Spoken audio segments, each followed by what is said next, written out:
ವೇದಿಕೆಯಲ್ಲಿರುವಂತ ಗೌರವಾನ್ವಿತ ಮುಖ್ಯಮಂತ್ರಿಗಳಂತ ಸಿದ್ದರಾಮಯ್ಯ ಸಾಹೇಬ್ರೆ,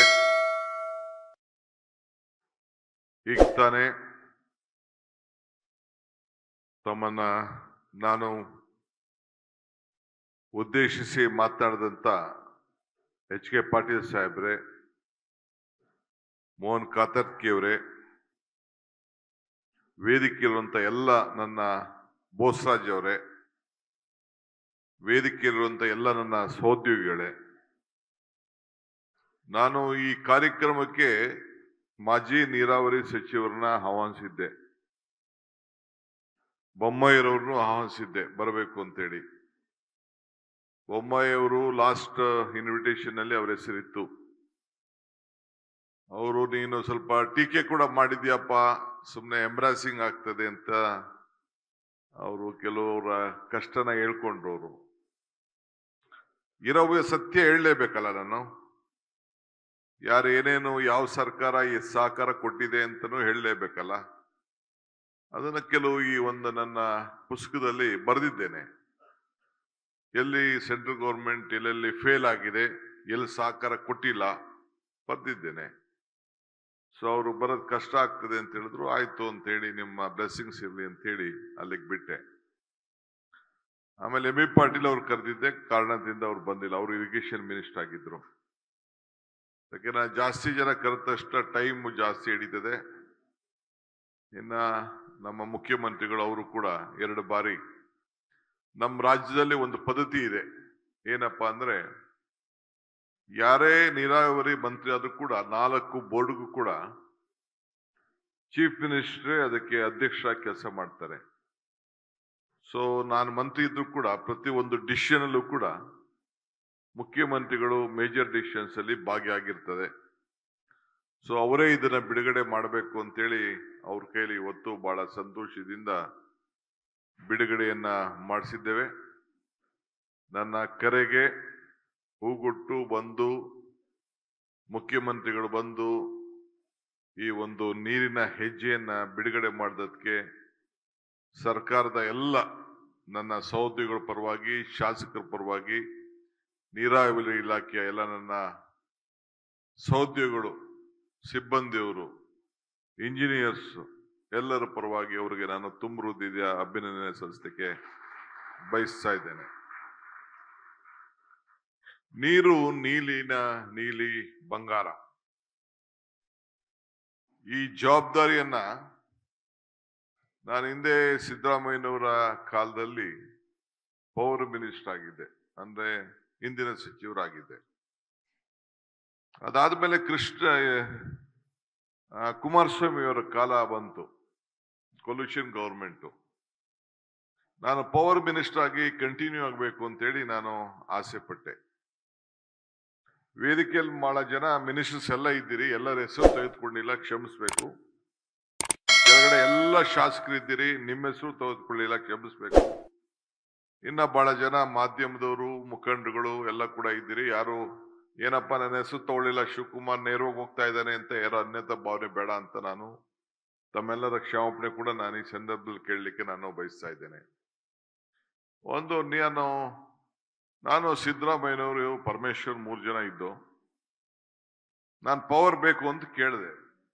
collusion government ನಾನು ಪವರ್ ಕಂಟಿನ್ಯೂ ಮಾಡಬೇಕು, ಇನ್ನೊಂದು 3-4 ಯೋಜನೆ ನನ್ನ ತಲೆಯಲ್ಲಿ ಇದೆ.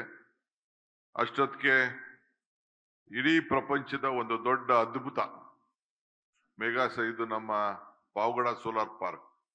ಹಿಂದೆ ಯಾರ ಕೈಲಿ ಮಾಡಕ್ ಆಗ್ತದೇನೋ ಗೊತ್ತಿಲ್ಲ, ದೊಡ್ಡದು ಮಾಡ್ಬೋದು. ಆದ್ರೆ 1 ಎಕರೆ ಜಮೀನನ್ನು ಕೂಡ ಖರೀದಿ ಮಾಡದೆ ರೈತನ್ನು ಬಾಗಿ ಮಾಡಿಕೊಂಡು, ಅವತ್ ಕಾಲದಲ್ಲಿ ಕೇವಲ 40,000 ರೂಪಾಯಿ ಎಕರೆ ಇತ್ತಲ್ಲಿ ಪಾವಗಡದಲ್ಲಿ. ಅವನಿಗೆ ಹೋಗಿ ರೈತರನ್ನೆಲ್ಲ ಕುಂಡ್ರಿಸಿ ಒಪ್ಪಂದ ಮಾಡಿಕೊಂಡು 13,000 ಎಕರೆನ ಸೋಲಾರ್ ಪಾರ್ಕ್ ಅನ್ನ ಮಾಡಿ 2,400 ಮೆಗಾವ್ಯಾಟ್ ಉತ್ಪತ್ತಿ ಮಾಡೋಂತ ಏನು ಡಿಸಿಷನ್ ಮಾಡಿ ಅದನ್ನು ಮಾಡಿದೀವಲ್ಲ, ಅದೊಂದು ಇವತ್ತು ಹಿಸ್ಟ್ರಿ ಆಗಿ ಉಳ್ಕೊಂಡಿದೆ. ಮುಂದೆ ದೊಡ್ಡದಾಗ್ಬೋದು. ಈಗ ಬೇರೆ ಬೇರೆ ರಾಜಸ್ಥಾನ, ಬೇರೆ ಬೇರೆ ರಾಜ್ಯದಲ್ಲೆಲ್ಲ ಇನ್ನ ದೊಡ್ಡದು ಮಾಡ್ಲಿಕ್ಕೆಲ್ಲ ಹೊರಟಿದ್ದಾರೆ, ಆಗ್ಬೋದು. ಆದ್ರೆ ಯಾವ ಜಮೀನನ್ನು ಪರ್ಚೇಸ್ ಮಾಡಿದೆ, ಅಕ್ವಿಷನ್ ಮಾಡಿದೆ, ರೈತನಿಗೂ ಕೂಡ ಪ್ರತಿ ತಿಂಗಳಿಗೂ ಅವನ ವರ್ಷಕ್ಕೆ ಅವನಿಗೆ ಹೋಗ್ಕೊಂಡು ತೆಗೆದುಕೊಂಡಂತ ತೀರ್ಮಾನ ಇದೆಯಲ್ಲ, ಇದು ಇತಿಹಾಸ ಪುಟಕ್ಕೆ ಹೋಗ್ತದೆ. ಇನ್ನ ಕೆಲವು ಪ್ರತಿ ಡಿಸ್ಟಿಕ್ ಅಲ್ಲೂ ಕೂಡ, ತಾಲೂಕುಗಳಲ್ಲೂ ಕೂಡ ಅಲ್ಲೇ ಈ ಡಿಸ್ಟ್ರಿಬ್ಯೂಷನ್ ಲಾಸ್ ಅನ್ನ ಕಡಿಮೆ ಮಾಡಬೇಕು ಅನ್ನೋ ದೃಷ್ಟಿಯಿಂದ ಪ್ರತಿ ತಾಲೂಕಲ್ಲೂ 20, 50, 100 ಮೆಗಾವ್ಯಾಟ್ ಅನ್ನ ಮಾಡಿ ಅಂತ ತೀರ್ಮಾನ ಇನ್ನ ಕೆಲವು ಮುಂದುವರಿಸಬೇಕು ಅನ್ನೋ ದೃಷ್ಟಿಯಿಂದ ನಾನು ಕೇಳಿದೆ. ಏನೋ ಗೊತ್ತಿಲ್ಲ ನನಗೆ, ರಾಹುಲ್ ಗಾಂಧಿ ಅವರು ನನ್ನ ಮಾತು ಕೇಳ್ತೀನಿ ನೀನು ಅಂದ್ರೆ ಕೇಳ್ತೀನಿ ಸರ್ ಅಂದ್ರೆ, ನೀನ್ ಇರಿಗೇಷನ್ ತಗೋಬೇಕು, ನಿನ್ನ ಹತ್ರನೇ ಇರಿಗೇಷನ್ ಇರಬೇಕು, you don't press for power ಅಂತ ಹೇಳಿದ್ರು. ಇದ್ರು ಸಿದ್ದರಾಮಯ್ಯನವರು ಇದ್ರು, ರಾಹುಲ್ ಗಾಂಧಿನೂ ಇದ್ರು, ಪರಮೇಶ್ವರ್ ಇದ್ರು. ಅವತ್ತೊಂದು ದಿನ ನಮ್ಮ ವೇಣುಗೋಪಾಲ್ ಅವರು ಇದ್ರು, ಅವ್ರು ಇನ್ಚಾರ್ಜ್ ಇದ್ರು. ಆಯ್ತು ನೀವೇನು ಹೇಳಿದ್ರು ನಾನು ಒಪ್ಕೊಳ್ತೀನಿ ಅಂತೇಳಿ ಈ ಇರಿಗೇಷನ್ ಜವಾಬ್ದಾರಿಯನ್ನ ನನ್ನ ಪಾಲಿಗೆ ಕುಮಾರಸ್ವಾಮಿ ಕಾಲದಲ್ಲಿ ನನಗೆ ಬಂತು. ಈ ನೀರು ಪುರಾಣದಿಂದ ಇದು ಇದರಲ್ಲಿ ಬಹಳ ಆಳವಾಗಿ ನಾನು ಹೋಗಿದ್ದೇನೆ. ಯಾಕೆ ನನಗೆ ಇತಿಹಾಸ ಪುಟದಲ್ಲಿ ಇತಿಹಾಸಕ್ಕೆ ಏನಾದ್ರು ಜವಾಬ್ದಾರಿ ತೆಗೆದುಕೊಂಡ್ರೆ ಒಂದು ಹಿಸ್ಟ್ರಿ ಕ್ರಿಯೇಟ್ ಮಾಡಬೇಕು, ನಂದೇ ಒಂದು ಪ್ರಯತ್ನ ಮಾಡಬೇಕು. ನಾನು ಮಾಡ್ತೀನೋ ಬಿಡ್ತೀನೋ ಅದು ಬೇರೆ ವಿಚಾರ. ನಾವು ನಮ್ಮ ಹೆಸರು ಉಳಿಬೇಕು, ನಾವು ಮಾಡಿದಂಥ ಕೆಲಸಗಳೆಲ್ಲ ಉಳಿಬೇಕು ಅನ್ನೋದು ನನ್ನ ಆಸೆ. ಸೊ ಈ ಪುಸ್ತಕದಲ್ಲಿ ಬಹಳ ವಿಚಾರಗಳನ್ನ ಬರೆದಿದ್ದೇನೆ, ರಿಸರ್ಚ್ ಮಾಡಿದ್ದೀನಿ. ಇದು ಅಂತಾರಾಷ್ಟ್ರೀಯ ಒಪ್ಪಂದಗಳು, ನಮ್ಮ ರಾಜ್ಯದ ಎಲ್ಲ ನದಿಗಳ ವಿಚಾರ, 10 ರಾಜ್ಯಗಳ ನದಿಗಳ ವಿಚಾರ ಕೂಡ ಇಲ್ಲಿದೆ. ಇಲ್ಲಿ ದೇವೇಗೌಡರು ತೆಗೆದುಕೊಂಡಂತ ತೀರ್ಮಾನ, ಒಪ್ಪಂದ, ಆ ಯಶಸ್ಸು, ಅದು ಕೂಡ ಇಲ್ಲಿ ಬರೆದಿದ್ದೀನಿ. ನಾನು ಪೊಲಿಟಿಕ್ಸ್ ಮಾಡಕ್ ಹೋಗಿಲ್ಲ ಇಲ್ಲಿ, ನನಗೆ ಅವಶ್ಯಕತೆ ಇಲ್ಲ. ದೇವೇಗೌಡರನ್ನು ಇಲ್ಲಿ ನಾನು ಅಭಿನಂದಿಸಿದ್ದೀನಿ. ಅವ್ರ ಕಾಲದಲ್ಲಿ ಏನು ಡಿಸಿಷನ್ ಆಯ್ತು, ಇಂಟರ್ನ್ಯಾಷನಲ್ ವಾಟರ್ ಡಿಸ್ಪ್ಯೂಟ್, ನಮ್ದು ಮತ್ತು ಪಕ್ಕದ ದೇಶದ ಒಪ್ಪಂದ ಏನಿದೆ ಅಂತ ಕೂಡ ಇಲ್ಲಿ ನಾನು ಬರೆದಿದ್ದೇನೆ ಇದನ್ನ. ಸೊ ಈ ವಿಚಾರ ಇದೊಂದು ದೊಡ್ಡ, ಹಿಂದೆ ನಾನು ನಮ್ಮ ನಂಜೇಗೌಡರು ಅಸೆಂಬ್ಲಿಲಿ ಚರ್ಚೆ ಮಾಡ್ಬೇಕಾದ್ರೆ ನಾನು ಇದನ್ನ ಗಮನಿಸಿದ್ದೆ, ಯಾವ ರೀತಿ ವಾಟರ್ ವಿಚಾರದಲ್ಲಿ ಅವರು ಡಿಸ್ಕಷನ್ ಮಾಡ್ತಾ ಇದ್ರು ಅಂತೇಳಿ. ನಾನು ಚಿಕ್ಕ ವಯಸ್ಸಲ್ಲೇ MLA ಆದವನು, ನಂಜೇಗೌಡರಿಗೆ ಅಸೆಂಬ್ಲಿಲಿ ಇದ್ರು. 2 ಸಾರಿ ಬಂದಾಗ, ಮೊದಲು ಟೈಮಲ್ಲಿ ಅವ್ರು ಇರಲಿಲ್ಲ, ಸೆಕೆಂಡ್ ಟೈಮಲ್ಲಿ ಅವ್ರು ಇದ್ರು. ಸೊ ಆಗ ಕೂಡ ನಾನು ಚರ್ಚೆ ಮಾಡಿದ್ದೆ. ಕೆಲವರು ವಿವಿಧ ರೀತಿ ವಾದ ಮಾಡ್ತಿದ್ರು. H.K. ಪಾಟೀಲ್ ರವರು ಕೃಷ್ಣ ಅವ್ರ ಕಾಲದಲ್ಲಿ ಮಂತ್ರಿ ಆಗಿದ್ದ ಕೂಡ ಗಮನಿಸಿದ್ದೆ. ಅವರು ಎಷ್ಟು ಡೀಪ್ ಆಗಿ ಹೋಗ್ತಾ ಇದ್ರು ಅಂತ ಕೂಡ ನನಗೆ ವಿಚಾರ ಇತ್ತು. ಈ ವಿವಾದಗಳು ಇವತ್ತನ್ನಲ್ಲ, ಇವತ್ತು ಬಹಳ ಇತಿಹಾಸದಲ್ಲೇ ಈ ವಿವಾದಗಳು ಬಡ್ಕೊಂಡು ಬಂದಿದೆ. ಪುರಾಣದಲ್ಲೂ ಕೂಡ ಈ ನೀರಿನ ವಿವಾದಗಳನ್ನ ನಾವೆಲ್ಲ ಚರಿತ್ರೆಯಲ್ಲಿ ನಾವು ನೋಡಿದ್ದೇವೆ. ಭಗೀರಥ ತಮ್ಮ ತಪ್ಪನ್ನ ಮಾಡಿ ಆಕಾಶದಿಂದ ಭೂಮಿಗೆ ನೀರನ್ನ ತರಬೇಕಾದ್ರೆ ಗಂಗೆಯನ್ನ ಶಿವದ ತಲೆ ಮೇಲೆ ಅದನ್ನ ಇಟ್ಕೊಂಡು ಕೋರ್ತಾನೆ ಅನ್ನೋ ಒಂದು ಇತಿಹಾಸ ಕೂಡ ಬಹುಶಃ ತಾವೆಲ್ಲ ಆ ಪುರಾಣನ ನೀವೆಲ್ಲ ಕೇಳಿದ್ದೀರಿ. ಸೊ ಹಂಗೆ ಇಡೀ ಜಗತ್ತಲ್ಲೇ ಅದೇ ಒಂದು ಮೊದಲನ ನೀರಿನ ಒಪ್ಪಂದ, ನೀರಕ್ಕೆ ಭೂಮಿಗೆ ಬಿಟ್ರೆ ಇನ್ನೆಲ್ಲ ಕೊಚ್ಕೊಂಡು ಹೋಗ್ಬಿಡ್ತದೆ ಅಂತೇಳಿ ಅವನ ತಲೆ ಮೇಲೆ ಅದನ್ನ ಇಟ್ಕೊಂಡ ಅನ್ನೋದನ್ನ ಇತಿಹಾಸವನ್ನ ನಾವು ನೋಡಿದ್ದೇವೆ. ಹಂಗೆ ಈ ಪುಸ್ತಕ ನಾನು ಬರಿಬೇಕಾದ್ರೆ ನನಗೆ ಒಂದು ನೆನಪು ಬಂತು. ಈ ವಿದ್ಯಾರ್ಥಿಯಲ್ಲಿ ನಾನು ಒಳ್ಳೆ ವಿದ್ಯಾರ್ಥಿ ಆಗ್ಲಿಲ್ಲ ವಿದ್ಯಾರ್ಥಿ ಜೀವನದಲ್ಲಿ. ಮಧ್ಯದಲ್ಲಿ ನಾನು ಯಾವುದೋ ಸಂದರ್ಭದಲ್ಲಿ ನಾನು ದೇವೇಗೌಡರು ಚೀಫ್ ಮಿನಿಸ್ಟರ್ ಇದ್ರು. ಆಗ ಬಾಲಗಂಗಾಧರ ಸ್ವಾಮೀಜಿದು ಒಂದು ಬರ್ತ್ಡೇ ಕಾರ್ಯಕ್ರಮ ಇತ್ತು. ಆ ಬರ್ತ್ಡೇ ಕಾರ್ಯಕ್ರಮದಲ್ಲಿ ಹೋಗಿದ್ದೆ ನಾನು. ಹೋದಾಗ ಒಂದು ಸಾಯಿಬಾಬಾ ಅವರು ಬಂದಿದ್ರು. ಸಾಯಿಬಾಬಾ ಅವರು ಭಾಷಣ ಮಾಡ್ಬೇಕಾದ್ರೆ 8 ಶ್ಲೋಕ ಹೇಳ್ಬಿಟ್ಟು, ಭಗವದ್ಗೀತೆ ಶ್ಲೋಕ ಹೇಳ್ಬಿಟ್ಟು ಅಲ್ಲಿಗೆ ನಿಲ್ಲಿಸಿದ್ರು. ನಾನು 2ನೇ ಟೈಮ್ MLA ಆಗ ನಾನು ಮುಗಿಸ್ಕೊಂಡು ಬರ್ಬೇಕಾದ್ರೆ ಏನಿಂತ ಅದ್ಭುತ ಭಾಷಣ ಮಾಡಿದ್ರಲ್ಲ ಇವರು ಅಂತ ಹೇಳಿ, it was A spiritual speech. ಎಲ್ಲ ಸ್ಟೇಜ್ ಮೇಲೆ ಇರೋ ಸ್ವಾಮಿಗಳಿಗೆಲ್ಲ ಬಾಯಿ ಬಂದಂಗೆ ಬೈದ್ರು. ಅವರು ಬೈದ್ರೆ ಅವ್ರದ್ದೇ ಆದಂಥ ರೀತಿಯಲ್ಲಿ ಏನ್ ಹೇಳಬೇಕು. ಒಂದು 50-100 ಜನ ಇದ್ರು ಸ್ವಾಮಿಗಳು. ನೀವೆಲ್ಲ ಏನ್ ಮಾಡ್ತಾ ಇದ್ದೀರಿ, ದುಡ್ಡು ಬ್ಲಡ್, ಸುಮ್ಮನೆ ದುಡ್ಡು ಇಟ್ಕೊಂಡು ಕೂತಿದ್ದೀರಿ ಈ ಮಠಕ್ಕೆ, ನೀವು ಮಠದ ಸ್ವಾಮಿಗಳೆಲ್ಲ. ಈ ದುಡ್ಡು ಬ್ಲಡ್ 2 ಸರ್ಕ್ಯುಲೇಟ್ ಆಗ್ಬೇಕು. ದುಡ್ಡು ಒಂದ್ ಕಡೆ ಸೇರ್ಕೊಳ್ತು ಅಂದ್ರೆ income tax, sale tax, commercial tax, ಮನೆಯಲ್ಲಿ ಕಾಕರು ಕಳ್ಳರು ಎಲ್ಲ ಮಡಕೆ ಕುಡ್ಕೆಲ್ಲ ಕದೀತಾ ಇರ್ತಾರೆ. ಹಂಗೆ ಬ್ಲಡ್ ಒಂದ್ ಕಡೆ ಇತ್ತು ಅಂತ ಅಂದ್ರೆ ಅದು ಶುಗರು BP ಎಲ್ಲ ಬಂದ್ಬಿಡ್ತದೆ. ಈ ದುಡ್ಡು ಬ್ಲಡ್ ಎರಡು ಸರ್ಕ್ಯುಲೇಟ್ ಆಗ್ಬೇಕು ಅಂತ ಭಾಷಣ ಮಾಡಿ ಅವ್ರಿಗೆಲ್ಲ ಕೆಲವು ಬುದ್ಧಿ ಕೂಡ ಹೇಳಿದ್ರು. ಹಂಗೆ ಅದಾದ್ಮೇಲೆ ಕೊನೆಗೆ ನಾನು ನಮ್ಮ ವಿಶ್ವನಾಥ್ ರೆಡ್ಡಿ ಅಂತ ಇದ್ದಾರೆ, ಅವತ್ತಿಂದ ಇದ್ದಾರೆ, ಜೈಲು ಮಂತ್ರಿ ಆದಾಗಿಂದ ನನ್ನ ಜೊತೆನೆ ಈಗೂ ಇದ್ದಾರೆ. ಅವ್ರಿಗೆ ಬರ್ಬೇಕಾದ್ರೆ ನಾನು ಅಲ್ಲೆಲ್ಲ ನಾಯಂಡಹಳ್ಳಿ ಸರ್ಕಲ್ ಹೇಳಿದ್ರಿ, ನನಗೊಬ್ಬ ಮೇಷ್ಟ್ರು ಹುಡುಕ್ಬೇಕಲ್ಲ ನೀವು ಅಂತ ಹೇಳಿದೆ. ಏಂತಕ್ಕೆ ಸರ್ ಅಂತ ಅಂದ್ರು. ನಾನು ಈ ಶ್ಲೋಕ, ಈ ಭಗವದ್ಗೀತೆ ಸ್ವಲ್ಪ ಕಲಿಬೇಕಲ್ಲ ನನಗೆ ಅಂತ ಹೇಳಿದೆ. ಅವರು ಒಬ್ರನ್ನ ಯಾರೋ ಬಲ್ಲಾಳ ಅಂತಾನೆ ಯಾರೊಬ್ಬರನ್ನ ಮೇಷ್ಟ್ರನ್ನ ಕರ್ಕೊಂಡು ಬಂದು ನನ್ನ ಹತ್ರ ಇಟ್ರು. ಅವರು ಅನೇಕ ವಿಚಾರಗಳನ್ನು ನನಗೆ ಒಂದು 2-3 ವರ್ಷ ಟ್ರೈನಿಂಗ್ ಕೊಟ್ರು. 1 ಗಂಟೆ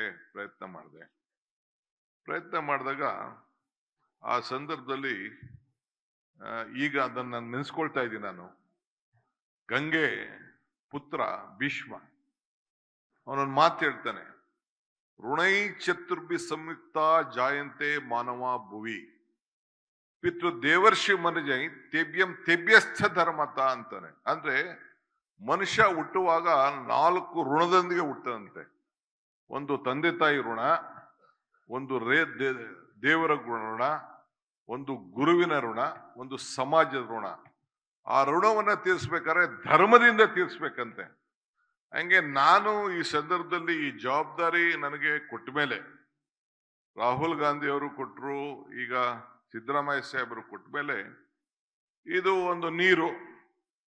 ಈ ನೀರಿಗೆ ಬಣ್ಣ ಇಲ್ಲ, ಈ ನೀರಿಗೆ ಜಾತಿ ಇಲ್ಲ, ಈ ನೀರಿಗೆ ಧರ್ಮ ಇಲ್ಲ, ಈ ನೀರಿಗೆ ಈ ಜೀವನೇ ನಮ್ಮ ಜಲಜೀವ ಎಲ್ಲ ಕೂಡ. ಇದನ್ನ ಸರಿಯಾದ ರೀತಿಯಲ್ಲಿ ಈ ನೀರಿಗೆ ಏನಾದ್ರು ಮಾಡಿ ನನಗೆ ಸಿಕ್ಕಂತ ಅವಕಾಶದಲ್ಲಿ ಯಾವ ರೀತಿ ರಕ್ಷಣೆ ಮಾಡ್ಕೊಳ್ಬೇಕು, ರೈತನ ಬದುಕಿಸ್ಬೇಕು. ಈ ರೈತನಿಗೆ ಸಂಬಳ ಇಲ್ಲ, ರೈತನಿಗೆ ಪ್ರಮೋಷನ್ ಇಲ್ಲ, ರೈತನಿಗೆ ಲಂಚ ಇಲ್ಲ, ರೈತನಿಗೆ ರಿಟೈರ್ಮೆಂಟ್ ಇಲ್ಲ, ಯಾವುದೂ ಇಲ್ಲ. ಅದಕ್ಕೆ ಏನಾದ್ರು ಮಾಡಿ ನನ್ನ ಕೈಲಾದಂತ ಒಂದು ಸೇವೆಯನ್ನ ಇತಿಹಾಸ ಪುಟಕ್ಕೆ ಓದಂಗ ಆಗ್ಬೇಕು ಅನ್ನೋ ದೃಷ್ಟಿಯಿಂದ ಇದನ್ನ ಧರ್ಮದ ಮುಖಾಂತರ, ಕೆಲವರು ಕಾವೇರಿ ಪೂಜೆ ನಾನು ಮಾಡ್ತಾ ಇದ್ದೀನಿ ಅಂತ ನಕ್ಕಿದ್ರು, ಟೀಕೆ ಮಾಡಿದ್ರು. ನಾವು ತುಂಗಭದ್ರೆಗೆ ಹೋಗಿ ಪಾಪ ಇವನು ನಮ್ಮ ತಂಗಡಿ ಗಡಗಡ ಅಂತ ನಡಕ್ತಿದ್ದ, ರಾತ್ರಿ ಎಲ್ಲ ಫೋನ್ ಮಾಡ್ಬಿಟ್ಟು ಹೊಡೆದೊಯ್ತಾ ಇದೆ ಸರ್ ಡ್ಯಾಮು ಅಂತ ಅವನು ಹೇಳ್ತಾ ಇದ್ದ. ನಾನು ಬೆಳಗ್ಗೆ ಹೆಲಿಕಾಪ್ಟರ್ ಹಾಕೊಂಡು ಹೋದೆ, ಅದೇನಾಯ್ತು ಅದು ಹೋಗೋಣ ಅಂತ ಹೋದ. ಕೊನೆಗೆ ಗೇಟ್ನ ಏನು ವಿರೋಧ ಪಾರ್ಟಿಯವರೆಲ್ಲ ಏನು ಬಾಯಿ ಬಂದಾಗ ಮಾತಾಡಿದ್ರು, ನಮ್ಮ ಆಡಳಿತ ಸರಿ ಇಲ್ಲ, ಅದಿಲ್ಲ ಇದಿಲ್ಲ ಅಂತೇಳಿ.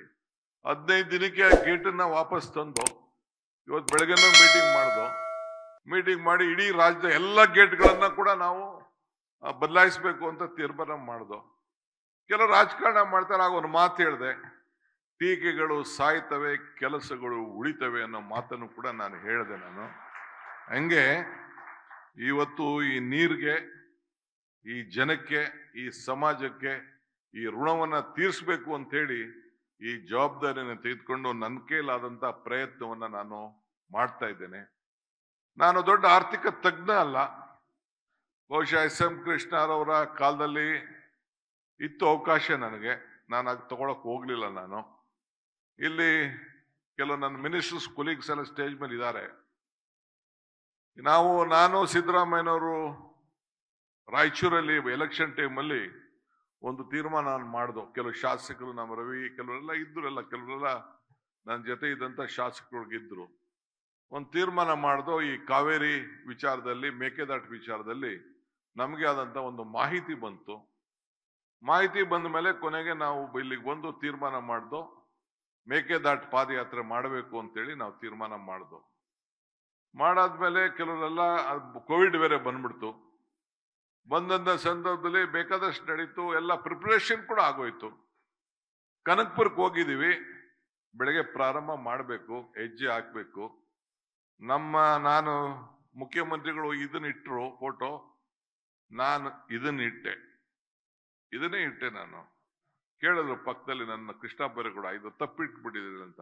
ಇಲ್ಲ, ಅವ್ರು ಹಂಗಿಟ್ಟಿರ್ಲಿ, ನಂದು ಓದಿದ್ದೇ ಇದೆ.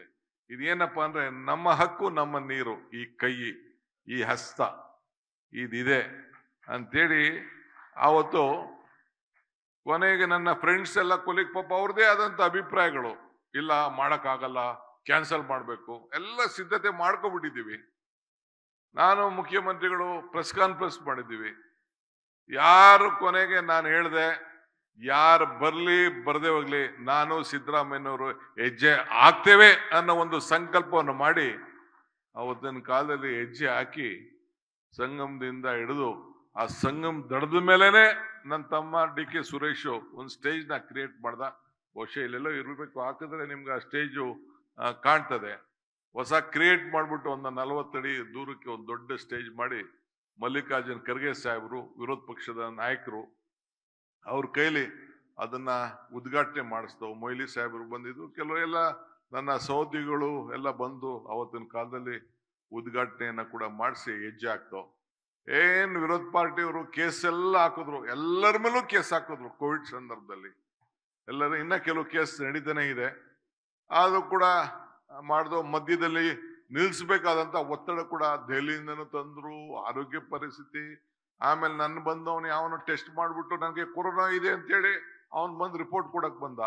ಅವನಿಗೇನು ಉತ್ತರ ಕೊಡಬೇಕು ನಾನು ಆ ಉತ್ತರನೂ ಕೊಟ್ಟೆ, ಅದಾಯ್ತು. ಕೊನೆಗೆ ನನ್ನ ಆರೋಗ್ಯನೂ ಸ್ವಲ್ಪ ಮಧ್ಯ ಕೆಟ್ಟಿತ್ತು ಆ ಸಂದರ್ಭದಲ್ಲಿ. ಆಮೇಲೆ ಸುಸ್ತಾಗಿ ಹಿಂಗ್ ನಡ್ಕೋತಾ ಇದೆ, ಸ್ವಲ್ಪ ಅಳ್ಳಾಡ್ತಿದ್ದೆ. ಅದಕ್ಕೆ ಡಿ ಕೆ ಶಿವಕುಮಾರ್ ಕುಡಿದ್ಬಿಟ್ಟು ಅಳ್ಳಾಡ್ತಾವನೆ ಅಂತ ಕೂಡ ಬೇಕಾದಷ್ಟು ಮಾತಾಡಿದ್ರು. ಇವಕ್ಕೆಲ್ಲ ಜಗ್ಗವನಲ್ಲ ನಾನು, ಅದು ಬೇರೆ ವಿಚಾರ. ಟೀಕೆಗಳಿಗೆಲ್ಲ ಮಾಡೋನಲ್ಲ. ಆ ಸಂದರ್ಭ ಅಲ್ಲಿ ಟರ್ನಿಂಗ್ ಹಂಗಿದೆ. ಇಡೀ ರಾತ್ರಿ ಎಲ್ಲ ಕಷ್ಟಪಟ್ಟು ಮಾಡಿ ಹೆಜ್ಜೆ ಹಾಕ್ಬೇಕಾದ್ರೆ ಸ್ವಲ್ಪ ಅಳ್ಳಾಡಿದ್ದೀನಿ ನಾನು, ಇಲ್ಲ ಅಂತ ಅಲ್ಲ. ಏನ್ ಮಧ್ಯಾಹ್ನನೇ ನಾನು ಕುಡಿಬೇಕು ಅಂತ ಅಂತ ಚಟ ನನಗೇನಿಲ್ಲ. ಏನ್ ಯಾರ ಪಾಪ ಅವರು ಟೀಕೆ ಮಾಡ್ತಾರೆ, ಇರ್ಲಿ ಮಾಡ್ಲಿ, ಅದಕ್ಕೆ ಬಹಳ ಸಂತೋಷದಿಂದ ಸ್ವೀಕಾರ ಮಾಡಿದೆ. ಮಾಡಿ ಕೊನೆಗೆ ಬೆಂಗಳೂರಿಗೆ ಬಂದು ಫಸ್ಟ್ ನಿಲ್ಸೋ, ತಿರ್ಗಾ ಅದಾದ್ಮೇಲೆ ಇನ್ನೊಂದು ವಾರನೋ 10 ದಿನ ಆದ್ಮೇಲೆ ತಿರ್ಗಾ ರಾಮನಗರದಿಂದ ತಿರ್ಗಾ ಶುರು ಮಾಡಿಸ್ತೋ. ಶುರು ಮಾಡಿದ್ದೇವೆ, ಬಂದು ಬೆಂಗಳೂರಿಗೆ ತಲುಪಿದ್ದೇವೆ. ಯಾರಿಗೋಸ್ಕರ? ಈ ರಾಜ್ಯದ ರೈತರಿಗೋಸ್ಕರ. ನಮ್ಮ ಹೋರಾಟ, ಈ ನೀರಿನ ಹೆಜ್ಜೆಯ ಹೋರಾಟ ಏಂತಕ್ಕೆ ಬೇಕು ಅಂತ ಅಂದ್ರೆ, ನಮ್ಮ ನೀರು ನಮ್ಮ ಹಕ್ಕು. ನಾವು ಯಾರಿಗೂ ಕೇಳ್ತಾ ಇಲ್ಲ.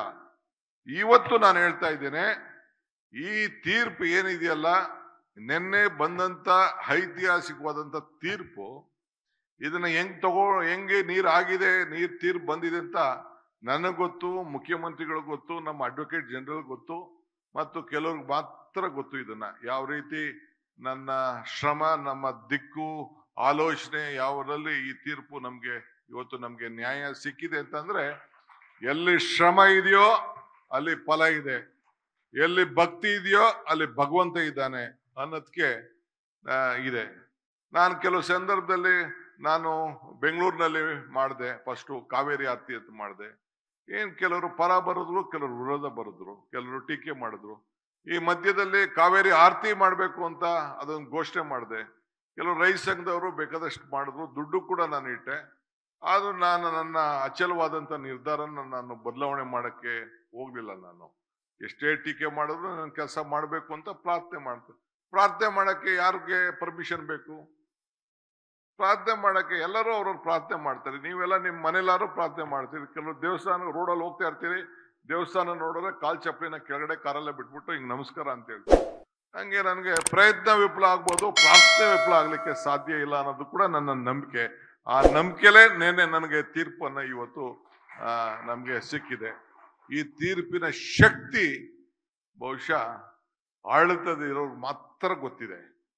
ಅವ್ರೇನು ನಿನ್ನೆ ತೀರ್ಪನ್ನ ಕೊಟ್ಟಿದ್ದಾರೆ, ಇಲ್ಲೇ ಇದ್ದಾರೆ ಮೋಹನ್ ಕಾತರ್ಕಿ ಅವ್ರು, ಕೇಳಿ. ನಾನು ಐ ಸೆಡ್ ನೋ, ನಿಮ್ಮ ಲ್ಯಾಂಗ್ವೇಜ್ ಬಿಡಿ, ನಿಮ್ಮ ವಿಚಾರ ಬಿಡಿ, ನಮ್ಮ ದಾಟಿಲಿ ನೀವು ವಾದ ಮಾಡಬೇಕು. ನಮ್ಮ ಡಿಸೈರ್ ಹಿಂಗಿದೆ, you have to take a decision, it is a government decision, ನೀವು ಇದನ್ನ ವಾದ ಮಾಡಬೇಕು ಅಂತ ಹೇಳಿ ಅವ್ರೇನೇನೋ ಬೇರೆ ವಿಚಾರಕ್ಕೆ ಹೋಗ್ತಾ ಇದ್ರು. ಐ ಸೆಡ್ ನಾವು ಫೋಕಸ್ ಇರಬೇಕು. ಈಗ ನಾವು 177 TMC ಕೊಡೋಕೆ ನಮ್ದೇನ್ ತಕರಾರಿಲ್ಲ. We are bound it, will give it.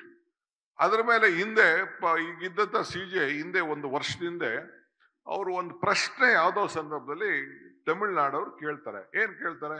ಅಲ್ಲರಿ, ನಿಮ್ಗೆ 177 TMC ನೀರು ಕೊಡ್ಬೇಕಾದ್ರೆ ನೀವ್ ಯಾಕೆ ಅವ್ರು ಡ್ಯಾಮ್ ಕಟ್ಟಕ್ ತಕರಾರು ಮಾಡ್ತಾ ಇದ್ದೀರಾ ಅನ್ನೋ ಒಂದು ಮಾತನ್ನ ಹೇಳಿದ್ರು. ಅದು ನನ್ನ ತಲೆಯಲ್ಲೇ ಇತ್ತು. So I went and spoke to them and said, this is what he has in his mind, the best use of it, we have to make it ಅಂತ ಹೇಳಿ ನಾವು ತಿರ್ಗಾ ರಿಕ್ವೆಸ್ಟ್ ಮಾಡಿಕೊಂಡು ಪಾಪ ಸ್ಪೆಷಲ್ ಬೆಂಚ್ ಒಂದು ಫಾರ್ಮೇಶನ್ ಆಯ್ತು. The has taken a decision, the court has nothing to take a decision. ಅವ್ರಿಗೆ 177 TMC ಕೊಡಬೇಕು, ನೀವು ಅವ್ರು ಕೊಡಿ, ನಿಮ್ ಡ್ಯೂಟಿನ ಮಿಕ್ಕಿದ್ದು ಟೆಕ್ನಿಕಲ್ ಟೀಮ್ ಏನಿದೆ ಅವ್ರು ತೀರ್ಮಾನ ಮಾಡಬೇಕು ಅಂತ. ಈಗ ಏನಿದ್ರು ಹೋರಾಟ ನೆಕ್ಸ್ಟ್ ನಮ್ಮ ಪಾರ್ಲಿಮೆಂಟ್ ಮೆಂಬರ್ಸು ಸರ್ಕಾರದ ಮೇಲೆ ಒತ್ತಡವನ್ನು ತಂದು ಆ ಏನು CWMA ಇವೆಲ್ಲ ಏನಿದೆ ಬೇರೆ ಬೇರೆ ಕ್ಲಿಯರೆನ್ಸ್ ತೆಗೆದುಕೊಂಡು ಈಗಾಗಲೇ ನಾನು ಮೇಕೆದಾಟದ ಒಂದು ಹೊಸ ಡಿವಿಷನ್ನೇ ಪ್ರಾರಂಭ ಮಾಡಿ ಆಫೀಸು ಉದ್ಘಾಟನೆ ಮಾಡಿ ಜಮೀನನ್ನ ಆಲ್ಟ್ರೇಟ್ ಜಮೀನು ಫಾರೆಸ್ಟ್ ಎಲ್ಲೆಲ್ಲಿ ಜಮೀನು ಹೋಗ್ತದೆ ಅದಕ್ಕೆಲ್ಲ ನಮ್ಮ ರೆವಿನ್ಯೂ ಜಮೀನನ್ನ ಎಲ್ಲೆಲ್ಲಿ ಕೊಡಬೇಕು ಆಲ್ಟ್ರೇಟ್ ಅಂತೇಳಿ ಅದು ಕೂಡ ತೀರ್ಮಾನ ಮಾಡಿ ಇವತ್ತು ಮಾಡಿದ್ದೇವೆ. ಹಿಂದೆ DPR ಮಾಡಿದ್ದು ಆ DPR ಕೂಡ ಈಗ ಎನ್ಹಾನ್ಸ್ಮೆಂಟ್ ಆಗಿದೆ, ಅದಕ್ಕೂ ಕೂಡ ಈಗಾಗಲೇ ನಾವು ಪ್ರಾರಂಭ ಮಾಡ್ಕೊಂಡು ಹೋಗ್ತಾ ಇದ್ದೀವಿ. ನಾನು ಯಾಕೆ ಈ ಮಾತು ಹೇಳ್ತಾ ಇದ್ದೀನಿ ಅಂದ್ರೆ ರಾಜಕೀಯದಲ್ಲಿ ಇಚ್ಛಾಶಕ್ತಿ. ಈಗ ತುಂಗಭದ್ರಾ ಈಗ ಇವತ್ತು ಬೆಳಗ್ಗೆ ಒಂದು ಮೀಟಿಂಗ್ ಆಯ್ತು, ಏನು ರೈತರುಗಳು ನಮ್ಗೊಂದು ಬೆಳೆ ಅವ್ರು ಕೇಳಿದೆ ರೈತರಿಗೆ ನಿಮ್ಗೊಂದು ಬೆಳೆ ಬೇಕೋ ಒಂದು ಡ್ಯಾಮ್ ಬೇಕೋ ಎರಡರಲ್ಲೊಂದು ತೀರ್ಮಾನಕ್ಕೆ ಮಂದಿ ಅಂತೇಳಿ. ಒಂದು ಬೆಳೆ ಕೆಲವರೆಲ್ಲ ರಾಜಕಾರಣ ಮಾಡಕ್ ಬಂದ್ರು, ನೀವು ರಾಜಕಾರಣ ಮಾಡೋದಿದ್ರೆ ಇಲ್ಲಿ ಬರಕ್ ಹೋಗ್ಬಿಡಿ, ನನ್ನ ಸ್ಥಾನದಲ್ಲಿ ಕೂತ್ಕೊಂಡು ನೀವು ಏನ್ ಮಾತಾಡ್ತೀರಿ ಅಂತ ಹೇಳಿದಾಗ ಕೊನೆಗೆ ಎಲ್ಲರೂ ಕೂಡ ಒಪ್ಕೊಂಡೋದ್ರು. ಏನ್ರಿ ಬೋಸಾಜ್ ಕರೆಕ್ಟಾ? ಅಲ್ಟಿಮೇಟ್ಲಿ ಅವರು ಒಪ್ಕೊಂಡು ಹೋದ್ರು.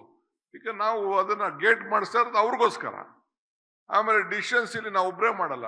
ನಾನು ಚಂದ್ರಬಾಬು ನಾಯ್ಡು ಅವ್ರಿಗೆ 5 ಸತಿ ಫೋನ್ ಮಾಡಿದ್ದೀನಿ, ರಿಕ್ವೆಸ್ಟ್ ಮಾಡ್ಕೊಂಡಿದ್ದೀನಿ. ಏನಪ್ಪಾ ಅಂದ್ರೆ 28 TMC ಹೋಗ್ತಾ ಇದೆ, ನಾವು ವಾಪಸ್ಸು ಅದಕ್ಕೆ ಏನಾದ್ರು ಒಂದು ಆಲ್ಟರ್ನೇಟಿವ್ ಮಾಡಬೇಕು, ನವಲೆ ಡ್ಯಾಮ್ ಮಾಡಬೇಕು, ಇಲ್ಲ ಅಂದ್ರೆ ನಮ್ ಕೆಲವು MLAs ಬೇರೆ ಏನಾದ್ರು ಒಂದು ಡಿಸಿಷನ್ ಕೊಡ್ಬೇಕು ಅಂತ ಕೆಲವರು ಸಜೆಷನ್ ಕೊಟ್ಟಿದ್ದಾರೆ. ಅವರು ಬರಕ್ಕೆ ತರ ಇಲ್ಲ, ಯಾಕಂದ್ರೆ ನೀರು ಅವ್ರಿಗೆ ಹೋಗ್ತಾ ಇದೆಯಲ್ಲ. So they are not ready to cooperate on this. ಒಂದು ತುಂಗಭದ್ರಾದ ಈ ರೀತಿ, ಒಂದು ಕಾವೇರಿ ಏನ್ ತೀರ್ಪಿದೆ ಅದನ್ನ ನಾವು ಇಂಪ್ಲಿಮೆಂಟ್ ಮಾಡ್ತೀವಿ.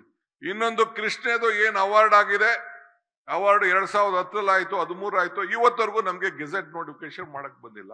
ಅವತ್ತು ಇದು ಮಹಾರಾಷ್ಟ್ರ ಒಪ್ಕೊಳ್ತಾರೆ, ಈಗ ಬಂದು ತೆಲಂಗಾಣ ಅವರು ಆಂಧ್ರ ಅವರಿಗಾಲೆ ನಾವು ಸುಪ್ರೀಂ ಕೋರ್ಟ್ಗೆ ಹೋಗ್ತೀವಿ ಅಂತೇಳಿ ಅವರು ಒಂದು ಅಬ್ಜೆಕ್ಷನ್ ಹಾಕಿ ನಿಂತಿದ್ದಾರೆ. ಇನ್ನೊಂದು ಮಾದಾಯಿ ತೀರ್ಪು ಬಂದಿದೆ, ಏನೋ ಒಂದು ತೀರ್ಪು ಬಂದಿದೆ, ಆ ತೀರ್ಪನ್ನ ಮಾಡೋಣ ಅಂತಂದ್ರೆ ಫಾರೆಸ್ಟ್ ಅವ್ರ ಕೈಲಿ ಇರೋದು ಒಬ್ಬ MP ನಮ್ಮಲ್ಲಿ 28 ಜನ MP ನಮ್ಮ ಸೆಂಟ್ರಲ್ ಗೌರ್ಮೆಂಟ್ ಇವತ್ತು ಒಂದು ತೀರ್ಪು ಕೊಡಕ್ ಆಗ್ತಾ ಇಲ್ಲ, ಫಾರೆಸ್ಟ್ ಕ್ಲಿಯರೆನ್ಸ್ ಇವತ್ತು ಕೊಡಕ್ ಆಗ್ತಾ ಇಲ್ಲ. ಟೆಂಡರ್ ಕರೆದು ಬಿಟ್ಟಿದೀವಿ, ಟೆಂಡರ್ ಕರೆದಾದ್ಮೇಲೂ ಕೂಡ ಅದನ್ನ ನಾವು ಇಂಪ್ಲಿಮೆಂಟ್ ಮಾಡಕ್ ಆಗ್ತಾ ಇಲ್ಲ. ಈ ಮಧ್ಯದಲ್ಲಿ ನಾನು 5 ಸತಿ ಹೋಗಿದ್ದೀನಿ, ಮಂತ್ರಿನ ಭೇಟಿ ಮಾಡಕ್ ಹೋಗಿದ್ದೀನಿ, ಎಲ್ಲ ಆಗಿದೆ, ಅದು ಕೂಡ ಮಾಡಕ್ ಆಗ್ತಾ ಇಲ್ಲ. ಒಂದ್ ಕಡೆ ಕೃಷ್ಣದು ಈ ಸಮಸ್ಯೆ, ಇನ್ನೊಂದ್ ಕಡೆ ಕಾವೇರಿದು, ಇನ್ನೊಂದ್ ಕಡೆ ಮಾದಾಯಿದು, ಇನ್ನೊಂದ್ ಕಡೆ ತುಂಗಭದ್ರದು. ಹೆಂಗೆ ನಾವು ನಮ್ಮ ರಾಜ್ಯದ ಹಿತವನ್ನ ನಾವು ಕಾಪಾಡಬೇಕು? ಸತ್ಯನ ನಾನು ಹೇಳಲೇಬೇಕು ಏನಾಗಿದೆ ಅಂತೇಳಿ. ಆಯ್ತು, ಈಗ ಸೋನಿಯಾ ಇವ್ರಿಗೆ ನಿರ್ಮಲಾ ಸೀತಾರಾಮನ್ ಮಂತ್ರಿ, ದೇಶದ ಪ್ರಧಾನಮಂತ್ರಿಗಳು ನರೇಂದ್ರ ಮೋದಿ ಅವರು, ಅವರೇ ಅವರ ಸರ್ಕಾರ ಇದ್ದಾಗ, ಡಬಲ್ ಇಂಜಿನ್ ಸರ್ಕಾರ ಇದ್ದಾಗ 5,300 ಕೋಟಿ ರೂಪಾಯಿ ಕೊಡ್ತೀವಿ ಅಂತೇಳಿ ಅವರೇ ಬಜೆಟ್ ಅಲ್ಲಿ ಹೇಳಿದ್ದಾರೆ. ಅವ್ರ ಬಜೆಟ್, ನನ್ನ ಬಜೆಟ್ ಅಲ್ಲ, ನಮ್ಮ ಸರ್ಕಾರದ ಸಿದ್ದರಾಮಯ್ಯನವ್ರ ಬಜೆಟ್ ಅಲ್ಲ.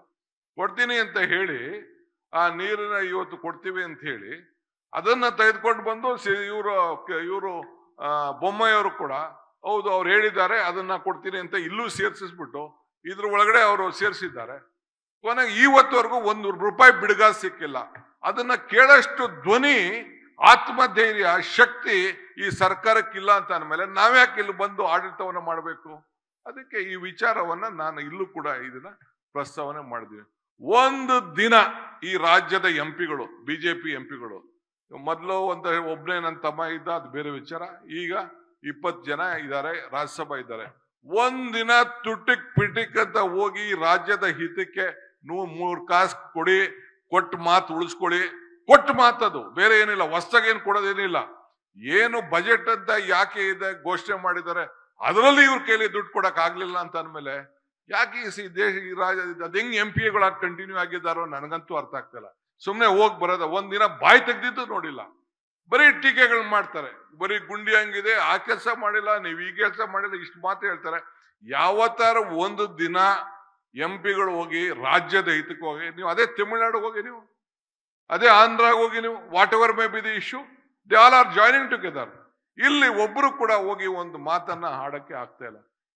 ಈ ರೀತಿ ರಾಜಕಾರಣ ಮಾಡಿಕೊಂಡು ಬರೀ MP ಸ್ಥಾನಕ್ಕೆ ಆಯ್ತು ಅಂತಂದ್ರೆ what is your commitment to the people of the state? ನಾವು ಯಾರು ಪರ್ಮನೆಂಟ್, ಇವತ್ತು ವಿಧಾನಸೌಧ ಕೆಂಗಲ್ ಹನುಮಂತ ಅವ್ರು ಕಟ್ಟರು ಅಂತ ನೆನೆಸ್ಕೊಳ್ತಾ ಇದ್ದಾರೆ, ಕೆಂಪೇಗೌಡರು ಕಟ್ಟಿದ್ರು ಅಂತ ನೆನೆಸ್ಕೊಳ್ತಾ ಇದ್ದಾರೆ. ಇವತ್ತು ಜವಾಹರ್ಲಾಲ್ ನೆಹರು ಅವರು ಕೃಷ್ಣೆಗೆ ಹೋಗಿ ಅವತ್ತಿನ ಕಾಲದಲ್ಲಿ ಇಲ್ಲೇ ಇದೆ ಡೇಟು ಟೈಮು ಎಲ್ಲ ನಾನು ಇಲ್ಲಿ ಬರ್ದಿದ್ದೀನಿ. ಅವರು ಇದನ್ನ ಕೃಷ್ಣ ಇದನ್ನ ವಾಟರ್ ಸಂಬಂಧಪಟ್ಟಂಗೆ ನಮ್ಮ ಅಣೆಕಟ್ಟು ಕಟ್ಟಬೇಕು ಅಂತೇಳಿ ಸ್ಪಾಟ್ ವಿಸಿಟ್ ಮಾಡಿದ್ದಾರೆ. ಇವತ್ತು ಕೃಷ್ಣರಾಜ ಒಡೆಯರ್ನ ಅಮ್ಮಣ್ಣಿನ ಆ ಹೆಣ್ಮಗಳು ವಾಣಿ ವಿಲಾಸ ಸಾಗರದಲ್ಲಿ ಅವತ್ತು ಚಿನ್ನನ ಅಡ ಇಟ್ಬಿಟ್ಟು ಇದ್ದಾರೆ ಮಂತ್ರಿ ಇಟ್ಬಿಟ್ಟು ಅದನ್ನು ಕೂಡ ಕಟ್ಟಿದ್ರು ಅಂತ ಇತಿಹಾಸ ಇದೆ. ಹಂಗೆ ಇವತ್ತು ಎಲ್ಲರೂ ಕೂಡ ಅವ್ರನ್ನೆಲ್ಲ ನಾವೆಲ್ಲ ಸ್ಮರಿಸ್ಕೊಳ್ತೀವಿ.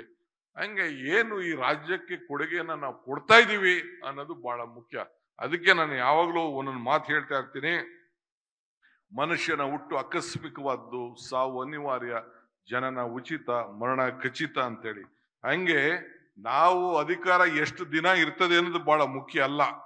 ಅಧಿಕಾರ ಇದ್ದಂತ ಸಂದರ್ಭದಲ್ಲಿ ನಾವು ಏನ್ ಮಾಡ್ತೀವಿ ಅನ್ನೋದು ಬಹಳ ಮುಖ್ಯ. ಆ ನಿಟ್ಟಿನಲ್ಲಿ ಇವತ್ತು ನಾವೆಲ್ಲ ಕೆಲಸವನ್ನ ಈ ಸಂದರ್ಭದಲ್ಲಿ ಮಾಡ್ಬೇಕಾಗ್ತದೆ. ಈ ಭೂಮಿ ಮೇಲೆ ಬದುಕಿರೋಂತ ಎಲ್ಲರಿಗೂ ನೀರು ಬೇಕು. ಯಾರಿಗ್ ಬೇಡ ನೀರು? ಗಿಡಗಳಿಗೆ ಬೇಡವಾ? ಮರಕ್ಕೂ ಬೇಕು, ಪ್ರಾಣಿಗೂ ಬೇಕು, ಪಕ್ಷಿಗೂ ಬೇಕು, ಕೈಗಾರಿಕೆಗೂ ಬೇಕು, ಎಲ್ಲಕ್ಕೂ ಬೇಕು ನೀರು. ಈ ಬೆಂಗಳೂರು ಇಷ್ಟು ದೊಡ್ಡದಾಗಿ ಬೆಳೆದಿದೆ ಅಂತ ಅಂದ್ರೆ ಯಾಕೆ ಬೆಳೆದಿದೆ? ಪಾಪ್ಯುಲೇಷನ್ ಎಷ್ಟಿತ್ತು? ಈಗ 1.4 crores ಪಾಪ್ಯುಲೇಷನ್ ಆಗಿದೆ. ಎಲ್ಲರೂ ವಿಶ್ವದ ಜನ ಎಲ್ಲ ಆಕರ್ಷಣೆ ಮಾಡ್ತಾ ಇದ್ದಾರೆ. ಇದೇ ಜಾಗದಲ್ಲಿ ಅಟಲ್ ಬಿಹಾರಿ ವಾಜಪೇಯಿ ಬಂದು ನಮ್ಮ ಇಂಟರ್ನ್ಯಾಷನಲ್ ಏರ್ಪೋರ್ಟ್ ಇನಾಗ್ರೇಷನ್ ಹೇಳಿದ್ರು, ವರ್ಲ್ಡ್ ಲೀಡರ್ಸ್ ಎಲ್ಲ ಮೊದಲು ಎಲ್ಲ ಡೆಲ್ಲಿಗೆ ಹೋಗ್ತಾ ಇದ್ರು, ಡೆಲ್ಲಿಯಿಂದ ಬಂದು ಕಲ್ಕಟ್ಟಾಗ ಹೋಗ್ತಾ ಇದ್ರು, ಆಮೇಲೆ ಮುಂಬೈಗೆ ಬರ್ತಾ ಇದ್ರು, ಬೆಂಗಳೂರು ಬರ್ತಾ ಇದ್ರು, ಚೆನ್ನೈಗೆ ಬರ್ತಾ ಇದ್ರು. ಆ ಕಾಲ ಹೊಂಟೋಯ್ತು. All the world leaders are first coming to Bengaluru, then they are going to Delhi, then coming to other state ಅಂತ ಹೇಳಿ ವಾಜಪೇಯಿ ಅವ್ರು ಹೇಳಿದಂತ ಮಾತು. ಯಾಕೆ? ಇಲ್ಲಿ ಅಷ್ಟು ಟೆಕ್ನಾಲಜಿ ನಮ್ಮಲ್ಲಿ ಇದೆ. ಅವತ್ತಿನ ಕಾಲದಲ್ಲಿ ಮಹಾರಾಜರು ಇಂಡಿಯನ್ ಇನ್ಸ್ಟಿಟ್ಯೂಟ್ ಆಫ್ ಸೈನ್ಸ್ ಜಾಗ ಕೊಟ್ಟಿದ್ದಾರೆ, ಇಸ್ರೋ ಜಾಗ ಕೊಟ್ಟಿದ್ದಾರೆ, ಬೇರೆ ಬೇರೆ ಕಡೆ ಎಲ್ಲ ಕೊಟ್ಟಿದ್ದಾರೆ. ಎಲ್ಲ ದೊಡ್ಡ ದೊಡ್ಡ ಅವತ್ತು ಜವಾಹರ್ಲಾಲ್ ನೆಹರು ಕೂಡ ಇವತ್ತು ಈ ಬೆಂಗಳೂರು ಬಗ್ಗೆ, ಇಲ್ಲಿರುವಂತ ನಮ್ಮ ಇಂಜಿನಿಯರ್ಸ್ ಬಗ್ಗೆ, ಇಲ್ಲಿರುವಂತ ನಮ್ಮ ಟೆಕ್ನಾಲಜಿ ಬಗ್ಗೆ ಅಷ್ಟು ಆಗಿದ್ದಾರೆ. KRS ಇವತ್ತು ನೀವು ಹೇಳ್ರಿ, ಕಾಂಗ್ರೆಸ್ ಸರ್ಕಾರದಲ್ಲಿ ಇವತ್ತು ಯಾವ್ದಾದ್ರು ಇಷ್ಟೆಲ್ಲ ಡ್ಯಾಮ್ಗಳು ಇದೆಯಲ್ಲ, ಮಹಾರಾಜರ ಕಾಲ ಬಿಟ್ರೆ ಕಾಂಗ್ರೆಸ್ ಸರ್ಕಾರ ಮಾಡಿದೆ. ಹೇಳಪ್ಪ, ನಾನು ಟೀಕೆ ನಮ್ಗೆ ಮಾಡಕ್ ಇಷ್ಟ ಇಲ್ಲ, ನಂಗೆ ರಾಜಕಾರಣ ಮಾತಾಡಕ್ ಇಷ್ಟ ಇಲ್ಲ. Any one thing major decision, ಯಾವ್ದಾರು ಒಂದು ಅಣೆಕಟ್ಟನ್ನ ಕಟ್ಟಿರುವಂತದ್ದು ರೈತರ ಬದುಕಿಗೆ ಯಾವ್ದಾರು ಒಂದು ಕಾರ್ಯಕ್ರಮವನ್ನ ಈ ಕೇಂದ್ರ ಸರ್ಕಾರದಲ್ಲಾಗ್ಲಿ ಬಿಜೆಪಿ ಸರ್ಕಾರದವರು ಕೊಟ್ಟಿದ್ರು ಇದ್ರೆ ಹೇಳಿ, ನಾನು ಅದಕ್ಕೆ ಕ್ಷಮಾಪಣೆ ಎಲ್ಲ ಕೇಳಲಿಕ್ಕೋ ತಿದ್ಕೊಳ್ಳಿಕ್ಕೋ ತಯಾರಿದ್ದೀವಿ. ಯಾವ ನಾಟ್ ಡನ್ ಎನಿಥಿಂಗ್. 10 ರೂಪಾಯಿ ಬಿಡುಗಡೆ ಮಾಡಿಲ್ಲ, ಟೀಕೆ ಮಾತ್ರ ಈ ಸಂದರ್ಭದಲ್ಲಿ ಮಾಡ್ಕೊಂಡು ಬರ್ತಾನೆ ಇದ್ದೀರಿ. ಆದ್ರಿಂದ ಇವೆಲ್ಲ ವಿಚಾರ ಕೂಡ ಈ ಮುಂದಕ್ಕೆ ಬರಬೇಕು ಅಂತೇಳಿ ನಾನು ಇಲ್ಲಿ ಬಹಳ ದಿಟ್ಟವಾಗಿ ಅನೇಕ ವಿಚಾರಗಳನ್ನ ಇಲ್ಲಿ ನಾನು ತೆಗೆದುಕೊಂಡು ಬಂದಿದ್ದೇನೆ. ಸೆಪ್ಟೆಂಬರ್ 1952 ತುಂಗಭದ್ರಾ ಅಣೆಕಟ್ಟು ಕಾಮಗಾರಿ ವೀಕ್ಷಣೆಗೆ ಅವತ್ತಿನ ಕಾಲದಲ್ಲೂ ಕೂಡ ನೆಹರೂರವರು ಬಂದು ಹೋಗಿದ್ದು. ಅಣೆಕಟ್ಟಿನಲ್ಲಿ ಈ ಅಣೆಕಟ್ಟುಗಳೇ ಆಧುನಿಕ ದೇವಾಲಯ ಅಂತೇಳಿ ಅವತ್ತಿನ ಕಾಲದಲ್ಲಿ ಜವಾಹರ್ಲಾಲ್ ನೆಹರು ಅವರು ಮಾತಾಡಂತ ವಿಚಾರ. ಅವತ್ತು ಅವರ ಬೆಂಬಲದಿಂದ ಅನೇಕ ತೀರ್ಪಾಗಿದ್ದು. ಕೃಷ್ಣಾ ನ್ಯಾಯಾಧೀಕರಣ 2010ರಲ್ಲಿ ಬಂದಾದ್ಮೇಲೆ ಅಂತಿಮ ತೀರ್ಪು 173 TMC ನೀರು ಹಂಚಿಕೆ ಯಾವ ರೀತಿ ಮಾಡಿದ್ದೇವೆ ಅದನ್ನು ಕೂಡ ಇಲ್ಲಿ ಮಾಡಿದ್ದೇವೆ. ಸೊ 15 ವರ್ಷ ಆದ್ರೂ ಕೂಡ ಗೆಜೆಟ್ ನೋಟಿಫಿಕೇಶನ್ ಆಗಿಲ್ಲ. ಯಾಕಾಗಿಲ್ಲ? ಇವೆಲ್ಲ ಕೂಡ ಚರ್ಚೆ ಮಾಡ್ಲೇಬೇಕಲ್ಲ. ಅದಕ್ಕೆ ಈ ದೇಶದ 10 ನದಿಗಳ ವಿವಾಹ ಇದೆ. 10ರಲ್ಲಿ ನಮ್ದು 5 ಕರ್ನಾಟಕದಿದೆ. 10 ನದಿಗಳ ಪೈಕಿ 5 ಕರ್ನಾಟಕದಲ್ಲಿದೆ. ಇದರಲ್ಲಿ ಇನ್ನು ಅನೇಕ ವಿಚಾರಗಳು ಕೂಡ ನಾನು ಇಲ್ಲಿ ಇಟ್ಟಿದ್ದೇನೆ. ಇಲ್ಲಿ ಅಂತಾರಾಜ್ಯ ನದಿಗಳ ಇಂಟರ್ನ್ಯಾಷನಲ್ ವಾಟರ್ ಡಿಸ್ಪ್ಯೂಟ್ ಕೂಡ ನಾನು ರಿಸರ್ಚ್ ಮಾಡಿ ಏನೇನು ತೀರ್ಪಾಗಿದೆ, ಏನೇನು ಸಮಸ್ಯೆ ಇದೆ ಕೂಡ ತಂದಿದ್ದೇನೆ. ಅಂತಾರಾಜ್ಯ ವಿವಾದ ಕೂಡ ಇಟ್ಟಿದ್ದೇನೆ. ಮತ್ತು ನದಿಗಳ ಜೋಡಣೆ ವಿಚಾರದಲ್ಲಿ ಏನೇನು ಸಮಸ್ಯೆಗಳಿದೆ, ಏನೇನು ಮುಂದೆ ಇದೆ, ಗೋದಾವರಿ ವಿಚಾರ, ನರ್ಮದಾ ದಾವಿ ವಿಚಾರ, ಮಹಾಯೋಜನೆಗಳ ನಮ್ಮ ಮದಾಯಿ ವಿಚಾರ, ಮತ್ತು ಈ ನಮ್ಮ ರಾಜ್ಯದ ಏನು ಕಾವೇರಿ ವಿಚಾರದಲ್ಲಿ, ಹಿಂಗೆ ಪ್ರತಿಯೊಂದು ವಿಚಾರ ಕೂಡ ಇಲ್ಲಿ ನಾನು ಕೆಲವು ತಂದಿದ್ದೇನೆ. ಈ ಮಧ್ಯದಲ್ಲಿ ನನಗೊಂದು ಮೂಲ ನನ್ನ ಅನುಭವಕ್ಕೆ ಬಂದಿದ್ದು ಈ ಒಂದು 2 ಇಂಪಾರ್ಟೆಂಟ್ ಡಿಸಿಷನ್ ಬಂದಿದೆ. ನಮ್ಮ HK ಪಾಟೀಲ್ ಸಾಹೇಬರು ಹೇಳಿದ್ರು, ಈ ಕೃಷ್ಣಾ ವಿಚಾರದಲ್ಲಿ ಬೊಮ್ಮಾಯಿ ಸರ್ಕಾರದಲ್ಲಿ ಒಂದು ತೀರ್ಮಾನ ಮಾಡಿದ್ರು, ರೈತರು ಒಪ್ಕೊಳ್ಳಿಲ್ಲ. ಈಗ ಫ್ರೀ ಅಂಡ್ ಫೇರ್ ಕೊಡಬೇಕು ಅಂತೇಳಿ ತೀರ್ಮಾನ ಮಾಡಿದ್ರು. ಮೊನ್ನೆ ಎಂತ ಹಾರ್ಡ್ ಡಿಸಿಷನ್ ನಾವು ತೆಗೆದುಕೊಂಡಿದ್ದೀವಿ ಅಂತ ಅಂದ್ರೆ 78,000 ಕೋಟಿ ರೂಪಾಯಿ ರೈತರಿಗೆ ಇವತ್ತು 40 ಲಕ್ಷ ಎಕರೆಗೆ ಕೊಡಬೇಕು, 35,000 ಕೊಡಬೇಕು ಅಂತ. ಇದು ಸಣ್ಣ ತೀರ್ಮಾನ ಅಂತೂ ಅಲ್ಲ. ಇದು it is a very bold decision we have taken in the interest of the farmer. ಯಾರಿಗೋಸ್ಕರ ತೆಗೆದುಕೊಂಡಿದ್ದೇವೆ? ಈ ರಾಜ್ಯದ ರೈತನಿಗೋಸ್ಕರ ನಾವು ತೆಗೆದುಕೊಂಡಿದ್ದೇವೆ. ಇದಾದ್ಮೇಲೆ ನೀರು ಕಳ್ಳರು ಬಹಳ ಜನ ಇದ್ದಾರೆ. ಕೆಲವು ಕಡೆ ನೀವು ನೋಡಿದಿರಲ್ಲ, ಎಲ್ಲ ಪಕ್ಕದಲ್ಲಿ ಪಂಪ್ ಸೆಟ್ ಹಾಕೊಂಡು ನೀರ್ ಹಾಕೊಂಡು 10 ಕಿಲೋಮೀಟರ್ 20 ಮೀಟರ್ ಮಾಡಿದೆ. ಈಗ ಮಾದಾಯಿ ಇದನ್ನ ನಾವು ಎತ್ತಿನೊಳೆ ಪ್ರಾರಂಭ ಮಾಡಿದ್ದೇವೆ. ಟೀಕೆ ಮಾಡ್ತಾ ಇದ್ರು ನೀರ್ ತೆಗಿಯಕ್ಕೆ ಆಗ್ತಾ ಇಲ್ಲ ಅಂತ. ನೀರ್ ತೆಗೆದು ತೋರಿಸಿದ್ದೆ ನಾನು, ನೀರ್ ಈಚೆ ತಂದಿದ್ದೇನೆ. ಈ ಮಧ್ಯದಲ್ಲಿ ಫಾರೆಸ್ಟ್ ಅವ್ರು ನಮ್ಗೆ ಪರ್ಮಿಷನ್ ಕೊಡ್ತಾ ಇಲ್ಲ. ಪಾಟೀಲ್ರೆ, ಈಗ ನೀರು ಈಗ ಎತ್ತಿನೊಳೆ ನೀರ್ನ ತರೆಯಕ್ಕೆ ಆಗ್ತಾ ಇಲ್ಲ ಅಂತಿದ್ರು. ತಂದು ಈಚೆ ತೋರಿಸಿದ್ದೇವೆ. ಈಗ ಫಾರೆಸ್ಟ್ ಕೆಲವು ಜಮೀನುಗಳನ್ನ ನಾವು ತಗೊಂಡು ಕೆಲಸ ಮಾಡ್ಬಿಟ್ಟಿದೀವಿ ಅಂತೇಳಿ ಫಾರೆಸ್ಟ್ ಅವರು ಪರ್ಮಿಷನ್ ಕೊಡದೆ ನಮ್ಗೆ ಸೆಂಟ್ರಲ್ ಗೌರ್ಮೆಂಟ್ ಅವ್ರು ನಿಲ್ಸಿದ್ದಾರೆ. We have given them the alternate land, but ಇನ್ನ ಕೊಡ್ತಾ ಇಲ್ಲ. ಆ ಮಣ್ಣು ತೆಗೆದ್ಬಿಟ್ಟು ಅಲ್ಲೆಲ್ಲ ಫಾರೆಸ್ಟ್ ಜಮೀನ್ಗೆ ಹಾಕ್ಬಿಟ್ಟಿದೀವಿ ಅಂತ. ಅದೇ ಒಂದು ದೊಡ್ಡ ಶಿಕ್ಷೆ, ತಪ್ಪು ಮಾಡ್ಬಿಟ್ಟಿದೀವಿ ಅಂತೇಳಿ ನಮ್ಗೆ ಇಲ್ಲಾಂದ್ರೆ ಇಷ್ಟೊಕ್ಕೆ ತುಮಕೂರುವರೆಗೂ ನೀರು ಹರಿಸಿಸ್ಬಿಡ್ತಿದ್ದೆ. ಈಗ ಕೂಡ ಮುಂದಕ್ಕೆ ಈಗ ಮೊನ್ನೆ ಬೋರ್ಡ್ ಅಲ್ಲೂ ಕೂಡ ಒಂದು ಡಿಸಿಷನ್ ತಗೊಂಡಿದ್ದೇವೆ. ಆ ಬ್ಯಾಲೆನ್ಸಿಂಗ್ ರಿಸರ್ವೇಯರ್ದು ಒಂದು 2 TMC ನೀರನ್ನ ಅಲ್ಲಿ ಇಟ್ಟು ಮಾಡಬೇಕು ಅಂತೇಳಿ ಸ್ವಲ್ಪ ಫೈನಾನ್ಷಿಯಲ್ದು ಕೂಡ ಮುಂದಕ್ಕೆ ನಾವು ತೀರ್ಮಾನ ಮಾಡಿ ಮಾಡ್ತೇವೆ. ಸೊ ಹಂಗೆ ಎತ್ತಿನೊಳೆ ವಿಚಾರದಲ್ಲೂ ಕೂಡ ಪಶ್ಚಿಮ ಘಟ್ಟದಿಂದ ತಂದು ಇಲ್ಲಿಗೆ ಬಂದು ಬರಗಾಲದ ಪ್ರದೇಶಕ್ಕೆ ಆ ಕೋಲಾರ ತುಮಕೂರು ಇವ್ರಿಗೆ ಗೊತ್ತಿದೆ, ಈ ಚಿಕ್ಕಬಳ್ಳಾಪುರದವ್ರಿಗೆ ನೀರಿನ ಕಷ್ಟ ಏನು ಅನ್ನೋದು ಕೂಡ ಅರಿವಿದೆ. ಅದು ಕೂಡ ಒಂದು ದೊಡ್ಡ ತೀರ್ಮಾನವನ್ನ ತೆಗೆದುಕೊಂಡಿದ್ದೇವೆ. ಸೊ ಅದಲ್ಲದೆ ಈ ನೀರಿನ ಎಲ್ಲಿ ಟ್ಯಾಪ್ ಮಾಡ್ಬಿಡ್ತಾರೋ ಮುಂದಕ್ಕೆ ಅಂತೇಳಿ ಒಂದು ಹೊಸ ಕಾಯ್ದೆಯನ್ನ ತೆಗೆದುಕೊಂಡು ಬಂದಿದ್ದೇನೆ. ಯಾರು ಕೂಡ ನೀರನ್ನ ಅರ್ಧ ಕಿಲೋಮೀಟರ್ ಒಳಗಡೆ ಬೋರ್ವೆಲ್ ಹಾಕಂಗಿಲ್ಲ, ಇದಕ್ಕೆ ಚಾನಲ್ಗಳಿಗೆ ನೀರನ್ನ ಕದಿಯಂಗಿಲ್ಲ ಅನ್ನೋ ದೃಷ್ಟಿಯಿಂದ ಬಹುಶಃ ಎಲ್ಲಾ ಪಾರ್ಟಿಯವರು ಕೂಡ ಒಪ್ಕೊಂಡ್ರು. ನನಗೆ ಆಲ್ ಪಾರ್ಟಿ ನಮ್ಮ MLAs ಕೂಡ ಇರೆಸ್ಪೆಕ್ಟಿವ್ ಆಫ್ ಪೊಲಿಟಿಕಲ್ ಪಾರ್ಟಿ ಒಪ್ಕೊಂಡು ಅದನ್ನ ಕಾಯ್ದೆ ಕೂಡ ಇವತ್ತು ಜಾರಿ ತಂದಿದ್ದೇವೆ. ಇನ್ನೊಂದು ಬಹಳ ಪ್ರಮುಖವಾದಂತ ವಿಚಾರ, ನನ್ನ ಚಿಂತನೆ, ನನ್ನ ಆಲೋಚನೆ, ನನ್ನ ಅನುಭವ ಏನಿಲ್ಲ ಹೇಳಿದ್ದೀನಿ ಅಂತಂದ್ರೆ, Karnataka should have A permanent ನೀರಿನ ಆಯೋಗ, ಹೊಸ ಒಂದು ಕಮಿಷನ್, ವಾಟರ್ ಕಮಿಷನ್ ಅನ್ನ ನಾವು ನಿರ್ಮಾಣ ಮಾಡಬೇಕು. ಸಲಹೆಗನ್ನ ಕೊಡ್ಲಿಕ್ಕೆ ಸರ್ಕಾರಕ್ಕೆ ಬರೀ ನೀರನ್ನು ಒಂದೇ ಅಲ್ಲ, ರೈತನ ಬೆಳೆಯಿಂದ ಹಿಡಿದು ಕೈಗಾರಿಕೆಯಿಂದ ಹಿಡಿದು ಕುಡಿಯೋ ನೀರಿಗಿಂದ ಹಿಡಿದು ಪ್ರತಿಯೊಂದಕ್ಕೂ ಕೂಡ ನೀರಿನ ವಿಚಾರದಲ್ಲಿ ಯಾವ ರೀತಿ, ಯಾಕಂದ್ರೆ ಪೊಲಿಟಿಕಲಿ ಯಾವುದೋ ವಿಲ್ಗೆ ನಾವು ಏನೇ ಒಂದು ತೀರ್ಮಾನ ನಾವು ಮಾಡೋದು ಅಂತ. ಈಗ ಪ್ಲಾನಿಂಗ್ ಕಮಿಷನ್ ಅಂತ ಈ ದೇಶದಲ್ಲಿ ಇದೆ, ಹಂಗೆ ಈ ವಾಟರ್ ಕಮಿಷನ್ ಕೂಡ ಒಂದು ಆಗ್ಬೇಕು ಅನ್ನೋ ದೃಷ್ಟಿಯಿಂದ ನನ್ನ ಅಭಿಪ್ರಾಯ ಕೂಡ ನಾನು ತಿಳಿಸಿದ್ದೇನೆ. ಹಿಂಗೆ ಅನೇಕ ವಿಚಾರಗಳು ಕೂಡ ಇದೆ. ನಾನು ಸ್ವಲ್ಪ ಇಲ್ಲಿ ಹತ್ರ ಹೋಗಿರೋದ್ರಿಂದ ಅನೇಕ ವಿಚಾರಗಳು ಇಲ್ಲಿ ಹೇಳಲಿಕ್ಕೆ 3-4 ಗಂಟೆ ಮಾತಾಡೋಷ್ಟು ನನಗೆ ವಿಚಾರಗಳು ಇಲ್ಲಿದೆ. ನಾನು ಜಾಸ್ತಿ ಹೋಗುದಿಲ್ಲ. ಒಂದು, ತಮ್ಗೆ ಈಗಾಗಲೇ ನಾನು ಹೇಳಿದ್ದೇನೆ, ಈ ಒಂದು ಕಾವೇರಿ ನೀರು ಸಂಬಂಧಪಟ್ಟಂಗೆ ನಿನ್ನೆ ಏನ್ ನಮ್ಗೆ ತೀರ್ಪು ಬಂದಿದೆ, ಕರ್ನಾಟಕಕ್ಕಲ್ಲ ಬೆನಿಫಿಟ್, ತಮಿಳ್ನಾಡಿಗೂ ಇದು ಬೆನಿಫಿಟ್. ನಮಗ್ ಲಾಭ ಏನಪ್ಪಾ ಅಂದ್ರೆ, ಕಷ್ಟ ಕಾಲದಲ್ಲಿ 66 TMC ನೀರನ್ನ ಅಲ್ಲಿ ಸ್ಟೋರ್ ಮಾಡ್ತೀವಿ, 400 ಮೆಗಾವ್ಯಾಟ್ ಪವರ್ ನ ಉತ್ಪಾದನೆ ಮಾಡ್ತೀವಿ. ಆ ನೀರನ್ನ ಬೇರೆ ಕಷ್ಟ ಕಾಲದಲ್ಲಿ ನಮ್ಮ ಈ ಹಾಸನ ಜಿಲ್ಲೆಗೆ, ಮಂಡ್ಯ ಜಿಲ್ಲೆಗೆ, ಮೈಸೂರು ಜಿಲ್ಲೆಗೆ ಮತ್ತು ಚಾಮರಾಜನಗರ ಜಿಲ್ಲೆಗೆ ಕೆಲವು ಕಷ್ಟ ಕಾಲದಲ್ಲಿ ಆ ನೀರನ್ನ ಕೊಡ್ಕೋಬಹುದು. ಇಲ್ಲಿ ನೀರನ್ನ 66 TMC ಇಡಬಹುದು. ಇಷ್ಟು ಬಿಟ್ರೆ ಮಿಕ್ಕಿದೆಲ್ಲ ಬೆನಿಫಿಟ್ ಆಗೋದು ತಮಿಳ್ನಾಡಿಗೆನೆ. ಇವತ್ತು ಲೆಕ್ಕ ಹಾಕೊಳ್ಳಿ, ಇವತ್ತಾಗಲೇ ಹೆಚ್ಚು ಕಮ್ಮಿ 177 TMC ಬಿಡಬೇಕು. ಹೋದ್ ವರ್ಷ 400 TMC ನೀರು ಬಿಟ್ಟಿದೀವಿ, ಸಮುದ್ರ ಕೊಂಡೋಯ್ತು. ಈಗೂ ಕೂಡ ಆಲ್ಮೋಸ್ಟ್ ಹೆಚ್ಚು ಕಮ್ಮಿ 120 TMC ಬಿಡಬೇಕಾಗಿತ್ತು. ಈಗಾಗಲೇ 300 TMC ನೀರು ಆಗಲೇ ಹೋಗಿದೆ. ನೀರೇನು ನಿಲ್ಸಕ್ಕಾಗ್ತದ? ಸೊ ಆ ದೃಷ್ಟಿಯಿಂದ ಇವತ್ತು ಬ್ಯಾಲೆನ್ಸಿಂಗ್ ರಿವರ್, ಈ ಮೇಕೆದಾಟು ಯೋಜನೆ ಕರ್ನಾಟಕಕ್ಕಿನ್ನ ತಮಿಳ್ನಾಡಿಗೆ ಜಾಸ್ತಿ ಉಪಯೋಗ ಅನ್ನೋದು ನನ್ನ ವಾದ, ನನ್ನ ಅನುಭವದ ಮಾತು. ಇದನ್ನ ಹೇಳಲಿಕ್ಕೆ ನಾನು ಬಯಸ್ತೇನೆ. ಬಟ್ ಬೆಂಗಳೂರಿಗೆ ಕುಡಿಯೋ ನೀರಿಗೆ ಅವಕಾಶ ಇದೆ. ನಾನು ಮಂತ್ರಿ ಆದ ತಕ್ಷಣನೇ 6 TMC ಸ್ವಲ್ಪ ಉಳ್ಕೊಂಡಿತ್ತು, ಅದನ್ನ ನಾನು ಬೆಂಗಳೂರು ನೀರಿಗೆ ಅದು ಪರ್ಮನೆಂಟ್ ಆಗಿ ಇರ್ಲಿ ಅನ್ನೋ ದೃಷ್ಟಿಯಿಂದ, ಬೆಂಗಳೂರು ಬೆಳೀತಾ ಇರೋ ದೃಷ್ಟಿಯಿಂದ ಇದನ್ನ ತೀರ್ಮಾನವನ್ನ ಈ ಸಂದರ್ಭದಲ್ಲಿ ನಾವು ಮಾಡ್ಕೊಂಡು ಬಂದಿದ್ದೇವೆ.